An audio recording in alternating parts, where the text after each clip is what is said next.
మాధవి గారు. సో మీరు ఎప్పటి నుండి ఈ వర్క్ చేస్తున్నారు? అంటే మీ ప్రాపర్ ఎక్కడ అసలు? మాది మహబూబ్నగర్ డిస్టిక్ అమ్మ. మేము ఇక్కడ వచ్చి 20 సంవత్సరాలు అవుతుంది. మా ఆయన డ్రైవర్, కార్ డ్రైవర్. నేను ఐరన్ చేస్తా, తన జమకి వచ్చి మళ్ళీ ఇస్తూ చేస్తాడు. మాకు 2 అమ్మాయిలు, ఒక పాప 2nd ఇయర్ చేస్తుంది, ఒక పాప 10th. సో మీరు ఓన్లీ ఐరన్ మాత్రమే చేస్తారా? అంటే లైక్ మీరు మహబూబ్ నగర్ నుండి వచ్చారు కదా ఇక్కడికి హైదరాబాద్ కి, ఓన్లీ ఐరన్ తో మీకు డే మొత్తం నడుస్తుందా? ఇంకా మేము కష్టపడేది ఇది, మా కుల వృత్తిది కాబట్టి దీని మీద చేసుకోవాలి. ఏదున్నా దీని మీద చేసుకోవాలి. రోజుకు 500-600 ఖచ్చితంగా చేయవలసిందే ఎట్టి పరిస్థితిలో. ఇంకా దాంతో ఇల్లు కిరాయి కట్టుకోవాలి, అన్ని ఇంకా మా పిల్లల్ని చదివించుకోవాలి. నేను 9 సంవత్సరాలకి వెళ్ళి ఇక్కడ పెట్టుకున్నామ్మా. ఇది 9 సంవత్సరాలకి వెళ్ళి ఫస్ట్ లో అయితే వంట చేసేదాన్ని, కుకింగ్ చేసేదాన్ని, ఇందులో పని చేసి కుకింగ్ చేసేదాన్ని. తర్వాత ఈ ఏరియాకి వచ్చినాక 9 ఏళ్ళ పెట్టుకోండి.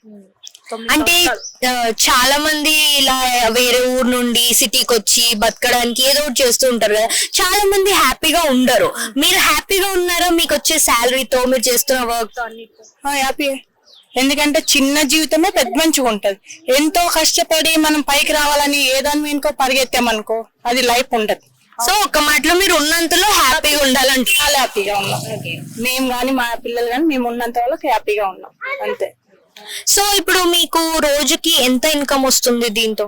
రోజుకైతే మనం చేసినట్టుగా, కష్టపడినట్టుగా రోజుకి 100 బట్టలు కొట్టినాం అనుకో 1000 వస్తుంది.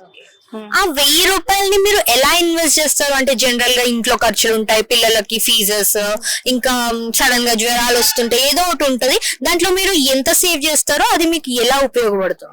మా ఇల్లు కిరాయి వచ్చమ్మా 9000 రెంట్. మా ఖర్చు మొత్తం వచ్చి ఒక 5000 వస్తుంది. తిండి ఖర్చు, కూరగాయల ఖర్చు అది ఒక 5000 వస్తుంది. పాప ఫీజు ఒక 5000, 10,000 సేవింగ్ చేసుకుంటాం. సో ఇప్పుడు చాలా మంది కష్టపడుతూ ఉంటారు, కొందరు ఇష్టం లేకుండా కష్టంగా కష్టపడతారు, కొందరు ఉన్నంతలో బతుకుదామని చెప్పేసి చిన్నదేదో చేసుకుంటూ హ్యాపీగా ఉంటారు. అలాంటి వాళ్ళకి మీరు ఏం చెప్తారు? మనం ఏదైనా సరే మనం కష్టపడింది అయితే ఏది రాదు, అవునా? చిన్న పని అయినా పెద్ద పని అయినా కష్టపడింది రాదు. కానీ మనకు నచ్చిన పని మనం కష్టంగా అనుకోకుండా